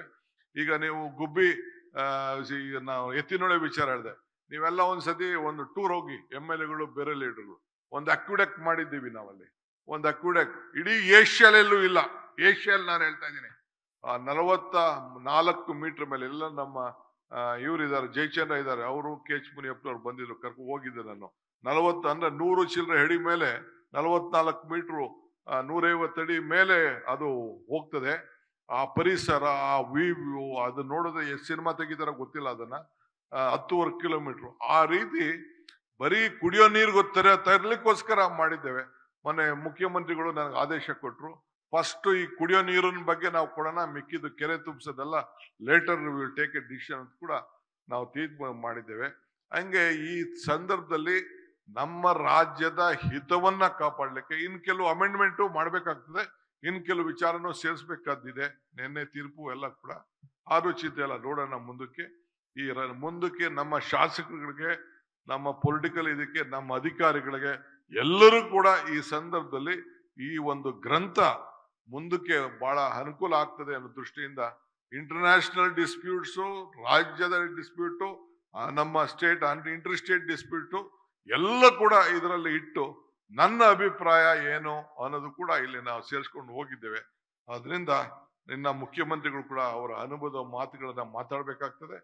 ನೀವೆಲ್ಲ ಕೂಡ ಇಷ್ಟು ವಿಶ್ವಾಸ ಇಟ್ಟು ಶಾಸಕರು ಎಲ್ಲ ಬಂದಿದ್ದೀರಿ, ಸಹಕಾರ ಕೊಟ್ಟಿದ್ದೀರಿ, ಬೆಂಬಲ ನಿಂತಿದ್ದೀರಿ. ಇರೋಂಥ ಫೈನಾನ್ಷಿಯಲ್ ಕನ್ಸ್ಟೆಂಟ್ಸ್ ಅಲ್ಲೂ ಕೂಡ ತಮ್ಗೆಲ್ಲ ಗೊತ್ತಿದೆ, ಅರಿವಿದೆ. ನಾವು ರೋಡ್ಗೆ ದುಡ್ಡು ಕೊಳ್ಳಿ, ಹಿಂದೆ ರೋಡ್ಗಿರ್ಲಿ ಸಮುದಾಯವನ್ನು ಕೊಟ್ಬಿಟ್ಟವ್ರೆ, ದೇವಸ್ಥಾನಕ್ಕೂ ಕೊಟ್ಬಿಟ್ಟವ್ರೆ, ಬೇರೆ ಬೇರೆ ಏನೆಂದುಗೆಲ್ಲ ಕೊಟ್ಬಿಟ್ಟವ್ರೆ. ನಾನು ಈಗ ಚರ್ಚೆ ಮಾಡಿ ಬೇರೆಯವ್ರನ್ನ ಟೀಕೆ ಮಾಡೋದ್ರಲ್ಲಿ ಅರ್ಥ ಇಲ್ಲ. ಬಟ್ ಇರೋದ್ರಲ್ಲಿ ವೆಲ್ ಡಿಸಿಪ್ಲಿನ್ಡ್ ಆಗಿ ನಡ್ಸ್ಕೊಂಡು ಹೋಗ್ಬೇಕು ಅಂತ ಪ್ರಯತ್ನ ಮಾಡ್ತಾ ಇದೀವಿ. ನೀವೆಲ್ಲ MLAs ಜನರು ಸಹಕಾರ ಕೊಟ್ಕೊಂಡು ಹೋಗ್ತಾ ಇದೀರಿ. ನಿಮ್ಗೆಲ್ಲ ಶುಭ ಆಗ್ಲಿ. ಇವತ್ತು ಈ ಕಾರ್ಯಕ್ರಮ ಎಲ್ಲ ನನ್ನ ಸಹೋದ್ಯೋಗಿಗಳು, ಶಾಸಕರು, ನನ್ನ ಅಧಿಕಾರಿ, ನಾನು ಯಾರಿಗೂ ಲೀಡರ್ಸ್ಗೆ ಜಾಸ್ತಿ ಕರೆಯಕ್ಕೆ ಹೋಗ್ಲಿಲ್ಲ, ಕ್ಷಮಿಸ್ಬೇಕು. ಯಾಕಂದ್ರೆ ಇಲ್ಲಿ ಜಾಗ ಇಲ್ಲ. ನಮ್ಮ ಆಫೀಸರ್ಸ್ ಮಾತ್ರ ಇಲ್ಲಿ ನಾನು ಇನ್ವೈಟ್ ಮಾಡಿದೆ. ಯಾಕೆಂದ್ರೆ ಅವ್ರಿಗೆ ಇದೊಂದು ಮ್ಯಾಸಿವ್ ಒಂದು ಗ್ರಂಥ ಆಗ್ಬೇಕಿದು. ಮುಂದಿನ ಹೆಜ್ಜೆ ಇಡಬೇಕಾದ್ರೆ ಯಾವ ದೃಷ್ಟಿಯಿಂದ, ಯಾವ ಆಲೋಚನೆಯಿಂದ ಒಂದು ಜ್ಞಾನ ಇರಲಿ ಅನ್ನೋ ದೃಷ್ಟಿಯಿಂದ ಮಾಡಬೇಕು. ಮೊನ್ನೆ ಕೂಡ ನಾನು ರಾಜ್ಯೋತ್ಸವ ಅವಾರ್ಡ್ ಕೊಡುವಂತ ಸಂದರ್ಭದಲ್ಲಿ ಚೀಫ್ ಮಿನಿಸ್ಟರ್ ಕೇಳಿದೆ. ಪ್ರತಿ ವರ್ಷ ಕೂಡ 2-3 ಸತಿ ಹಿಂಗೆ ಅವಕಾಶ ಇತ್ತು. ಒಂದೊಂದು ಇಂಜಿನಿಯರ್ನ ಕಂಪಲ್ಸರಿ ಆಗಿ ಸೇರಿಸ್ಬೇಕು ಅಂತೇಳಿ. ಲಾಸ್ಟ್ ಟೈಮ್ ಕೂಡ ಒಬ್ಬ ಸೀತಾರಾಮಯ್ಯ ಅಂತ ಅಂದ್ಬಿಟ್ಟು ಒಬ್ಬರಿಗೆ ಶ್ರೀರಾಮಯ್ಯ ಅಂತ ಅನ್ನೋರಿಗೆ ಈ ವಿವಾದದ ಬಗ್ಗೆ ನಮ್ಗೆ ಯಾವಾಗಲೂ ಕೂಡ ಸಹಕಾರ ಕೊಟ್ಟಂತವ್ರಿಗೆ ನಮ್ಮ ಇಲಾಖೆ ವತಿಯಿಂದ ಒಬ್ಬರಿಗೆ ರಿಟೈರ್ಡ್ ಆದಂತ ಒಂದು ಅಫಿಷಿಯಲ್ಸ್ಗೆ ನಾನು ರಾಜ್ಯೋತ್ಸವ ಅವಾರ್ಡ್ಗೂ ನಾನು ಮುಖ್ಯಮಂತ್ರಿ ಸೇರಿಸಿ ಮೊನ್ನೆ ಸನ್ಮಾನ ಕೂಡ ಮಾಡಿ. ಯಾಕೆಂದ್ರೆ they are the nation builders. ಈ ದೇಶವನ್ನ ಕಟ್ಟಿದಂತ ಜನ, ಫೌಂಡೇಶನ್ ಆಗ್ತಂತ ಜನ. ಪ್ರತಿ ಸಂದರ್ಭದಲ್ಲೂ ಕೂಡ ಅದು ಕೂಡ ಒಂದು ಪ್ರತ್ಯೇಕವಾಗಿ ಸಾಹಿತಿಗಳು, ಕ್ರೀಡೆ, ಬೇರೆ ಬೇರೆ ವಿಚಾರದಲ್ಲಿ ಎಲ್ಲರೂ ಕೂಡ ಎಲ್ಲ ರಂಗಭೂಮಿ ಎಲ್ಲ ನಾವು ಸಹಕಾರ ಕೊಟ್ಕೊಂಡು ಬಂದಿದ್ದೇವೆ.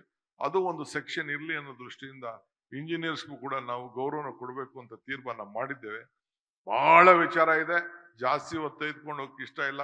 ಇಷ್ಟು ದೊಡ್ಡ ಸಂಖ್ಯೆಯಲ್ಲಿ ತಾವೆಲ್ಲ ಬಹಳ ವಿದ್ಯಾವಂತರು, ಬುದ್ಧಿವಂತರು, ಪ್ರಜ್ಞಾವಂತರು ಎಲ್ಲ ತಾವೆಲ್ಲ ಬಂದಿದ್ದೀರಿ. ನಿಮ್ಗೆಲ್ಲ ನನ್ನ ಸಾಷ್ಟಾಂಗ ನಮಸ್ಕಾರ ಹೇಳಿ, ಅಭಿನಂದನೆ ಹೇಳಿ ನನ್ನ ಮಾತನ್ನು ಮುಗಿಸ್ತೇನೆ. ಜೈ ಹಿಂದ್, ಜೈ ಕರ್ನಾಟಕ. ನಮ್ಮ ನೀರು ನಮ್ಮ ಹಕ್ಕು, ನಮ್ಮ ನೀರು ನಮ್ಮ ನೀರು ನಮ್ಮ ನೀರು. ನಮಸ್ಕಾರ. ಲೇಟೆಸ್ಟ್ ಹಾಗೂ ಇಂಟ್ರೆಸ್ಟಿಂಗ್ ಸುದ್ದಿಗಳಿಗಾಗಿ ಬಾಸ್ ಟಿವಿ ಕನ್ನಡ ಚಾನೆಲ್ನ ಸಬ್ಸ್ಕ್ರೈಬ್ ಮಾಡಿ. ಹಾಗೆಯೇ ಬೆಲ್ ಐಕಾನ್ ಪ್ರೆಸ್ ಮಾಡಿ. ಇದರ ಜೊತೆಗೆ ಫೇಸ್ಬುಕ್, ಇನ್ಸ್ಟಾಗ್ರಾಮ್, ಎಕ್ಸ್ ನಲ್ಲೂ ಮಿಸ್ ಮಾಡದೆ ಫಾಲೋ ಮಾಡಿ.